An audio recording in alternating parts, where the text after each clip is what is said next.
Reported speech narration में अपन पढ़ रहे थे और नरेशन में अपन ने जो रिपोर्टेड स्पीच था उसमें उसके जो टेंस रिलेटेड जजमेंट था उसके बारे में पढ़ा था, यानी टेंस संबंधी परिवर्तन कैसे किया जाता है तो वो हमने पढ़ा था। आज हम चर्चा करेंगे जो नरेशन है, जो रिपोर्टेड स्पीच है, उस प्रोनाउन संबंधी परिवर्तन कैसे करें।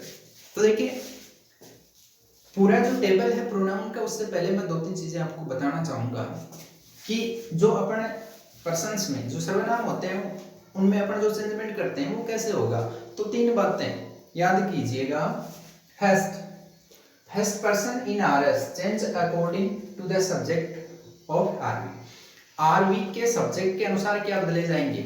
आरएस में जो फर्स्ट पर्सन आएंगे, आरएस यहाँ पे क्या है, आरएस है रिपोर्टेड स्पीच, यानी रिपोर्टेड स्पीच वाले वाक्य में इनवर्टेड कोमा के अंदर जो वाक्य होता है उसमें जो फर्स्ट पर्सन आते हैं वो आरवी यानी रिपोर्टिंग वर्ब के सब्जेक्ट के अनुसार होते हैं। दूसरा second person in RS, RS के जो सेकंड पर्सन है change according to the object of RV, RV के ऑब्जेक्ट के अनुसार बदले जाएंगे। फर्स्ट पर्सन आरवी के सब्जेक्ट के अनुसार, सेकंड पर्सन आरवी के ऑब्जेक्ट के अनुसार, और third person are not change, वो चेंज नहीं होते हैं। थर्ड चेंज नहीं होते हैं, जैसे ही आ रहा है, हिज आ रहा है, हर आ रहा है, सी आ रहा है, तो वो सेम वैसे के वैसे रहेंगे। फर्स्ट और सेकंड पर्सन में ही अपन चेंजमेंट करेंगे, तो उसमें भी आपको याद करना है फर्स्ट पर्सन आरवी के सब्जेक्ट के अनुसार और सेकंड पर्सन आरवी के ऑब्जेक्ट के अनुसार अपन चेंज करते हैं, और थर्ड पर्सन इसमें चेंज नहीं होते हैं। तो ये आपको याद रखने योग्य बिंदु थे कि उनमें जो प्रोनाउन आएंगे आरएस में रिपोर्टेड स्पीच में जो प्रोनाउन आएंगे उनको अपन चेंज कैसे करेंगे। अब अपन डिटेल से देखेंगे कि जो सारे प्रोनाउन हैं उनकी कौन कौन सी कैटेगरी जो केस हैं वो अपने काम में आएंगे और कैसे उनको अपन परिवर्तित करते हैं। तो अब अपन चर्चा करते हैं प्रोनाउन टेबल की। तो जैसा कि आप देख पा रहे हैं प्रोनाउन टेबल आपके सामने मैंने बना दी है, और प्रोनाउन टेबल में ये जो भी प्रोनाउन है और उनके जो केस हैं वो अपन काम में लेते हैं, यानी आरएस में जो भी प्रोनाउन उनके केस आएंगे तो उनको अपन किस हिसाब से चेंज करेंगे। तो पहले चेंज करने से पहले आपको ये टेबल याद करनी पड़ेगी, आपको पता करना पड़ेगा कि कौन कौन से प्रोनाउन उनके कौन कौन से केजेस होते हैं, किस प्रकार होते हैं। तो यहाँ पे मैं आपको बता दूं, समझा दूं। फर्स्ट पर्सन, तो फर्स्ट पर्सन जैसा कि आप जानते हैं कौन कौन से होते हैं, आई और वी। आई और वी फर्स्ट पर्सन है। आई के जो केस बनेंगे आई, माई, मी और माई सेल्फ, ये फर्स्ट केस है, ये सेकंड केस है, ये थर्ड केस है, ये फोर्थ केस है। केस का मतलब यहाँ पे एक तरीके से इनको फॉर्म बोल सकते हैं उनकी, या फिर मूल रूप से बात करें तो ये इनका सब्जेक्टिव केस होता है, इसको अपन पॉसेसिव केस बोलते हैं। ये अपना ऑब्जेक्टिव केस होता है और ये रिफ्लेक्टिव केस होता है। याद करने के लिए आप अपनी भाषा में इनको जैसे फॉर्म बोल सकते हैं कि भाई आई की फॉर्म क्या होगी। वैसे फॉर्म बोलना गलत है लेकिन याद करने के लिए आप बोल सकते हो, केस होते हैं तो उनको आप फॉर्म बोल सकते हैं।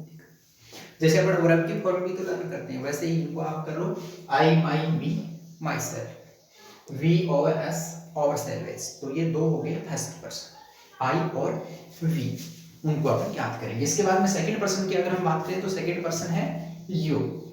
यू के जो चारों केस होंगे you, your salvage, your self, दोनों बनते हैं इसके रिफ्लेक्टिव में। इसके बाद में थर्ड पर्सन की अगर बात करें तो ही, सी, इट, दे और किसी का नाम, ये थर्ड पर्सन होते हैं। ही की बात करें सारे केस में तो ही, हिज, हिम, हिमसेल्फ, ऐसे याद करेंगे आप। सी, हर, हरसेल्फ। इट, इट्स, इट और इटसेल्फ, और दे, देम, देमसेल्व्स। और नाम किसी का आता है तो वो सेम नाम ही रहेगा, थर्ड पर्सन में नाम है उसकी कैटेगरी भी थर्ड पर्सन है, तो नाम वैसे वैसा रहेगा, खुद ही करेंगे। तो ये जो पूरी तालिका है वो आपकी हो गई प्रोनाउन चेंजमेंट की। इनसे प्रोनाउन चेंजमेंट करेंगे कैसे, तो जैसे कि पूर्व में मैंने बताया है आरएस में रिपोर्टेड स्पीच में जो प्रोनाउन आ रहा है वो बदला जाएगा। किसके अनुसार बदला जाएगा, फर्स्ट पर्सन आरवी के सब्जेक्ट के अनुसार, सेकंड पर्सन आरवी के ऑब्जेक्ट के अनुसार, और थर्ड पर्सन में अपना जजमेंट करते नहीं है। और के अनुसार बदलने का मतलब क्या है, तो यहाँ पे कोई भी ग्रामर आपको ये नहीं बताएगा उसका मतलब क्या है। आज तक किसी ग्रामर में मैंने नहीं देखा ऐसा लिखा हुआ कि उसके अनुसार बदलने का मतलब क्या है। मैं आपको बता रहा हूँ के अनुसार बदलने का मतलब क्या है। देखिए जैसे आरएस में कोई प्रोनाउन आ रहा, आरएस में मान लो ये आ रहा है, माई आ रहा है। अब माई कौन सा पर्सन है? फर्स्ट पर्सन है सेकंड केस में, तो माई फर्स्ट पर्सन है, किसके अनुसार बदला जाएगा? आरवी के सब्जेक्ट के अनुसार। अब के अनुसार बदलने का मतलब ये है कि जो माई आया है जहां पे, वहां पे आरवी का जो सब्जेक्ट है वो आएगा। कौन से केस में? अगर ये सेकंड में है तो सेकंड केस में। दो बातें मिलान करनी पड़ेगी आपको। फर्स्ट प्रोनाउन है तो उसकी जगह आरवी का, जो मैंने पहले तीनों चीजें लिखाई थी ना याद करने के लिए, वो तीनों चीजें आप पकड़ के रखो। माई आता है तो आरवी का सब्जेक्ट आएगा। माई सेकंड केस में है तो वो जो सब्जेक्ट है उसका भी सेकंड केस ही आएगा। जैसे वहां पे मान लो मोहन है तो मोहन का सेकंड केस क्या हो जाएगा? ही, हिज, तो वहां पे ही जाएगा। मोहन के नहीं है, ही है वहां पे तो भी ही जाएगा। मान लो सी है तो वहां पे सेकंड केस हर आ जाएगा। तो इस प्रकार आप चेंजमेंट करेंगे। अब सेकंड पर्सन में मान लो जैसे योर आ रहा है, यू आ रहा है या यू आ रहा है, तो आप उसका ऑब्जेक्ट के अनुसार बदलेंगे। जैसे मान लो उसका ऑब्जेक्ट, आरबी का ऑब्जेक्ट क्या है? आरबी का ऑब्जेक्ट हिम है और यहाँ पे योर आ रहा है तो योर की जगह हिम आएगा। ये सेकंड केस में है तो जो हिम है उसका सेकंड केस हिज हो जाएगा। तो इस प्रकार इनकी केस को भी मिलाएंगे, इनकी कैटेगरी को मिलान करके ये अपन ये बनाएंगे। जब मैं एग्जांपल करूंगा तो और इसको अच्छी तरह से मैं आपके सामने एक्सप्लेन कर दूंगा। तो ये अपना पूरा टेबल हो गया प्रोनाउन चेंजमेंट का, इसको आप याद कर लीजिए और कैसे इसमें चेंजमेंट होता है। ये अगले वीडियो में अपन बात करेंगे। जो आखिरी में आखिर रह गया आरएस का, जो दूरी और सड़े संबंधी वर्ड्स कुछ फिक्स होते हैं उनमें चेंजमेंट, तो वो चेंजमेंट उसके बाद में अपन वाक्य करेंगे। तो आप बने रहिए मेरे चैनल पे, सब्सक्राइब करें और चैनल पे अन्य जो सदस्य हैं, जो भी आपके कॉन्टेक्ट के स्टूडेंट हैं, उनको ये सूचना पहुंचाएं कि आपको एक मुफ्त प्लेटफॉर्म इजी वे इंग्लिश के लिए मिल रहा है, उसका यूज़ करें और मेरा सपोर्ट इसी प्रकार आप बनाए रखें। मेरा अफेक्शन सदैव आपके साथ है।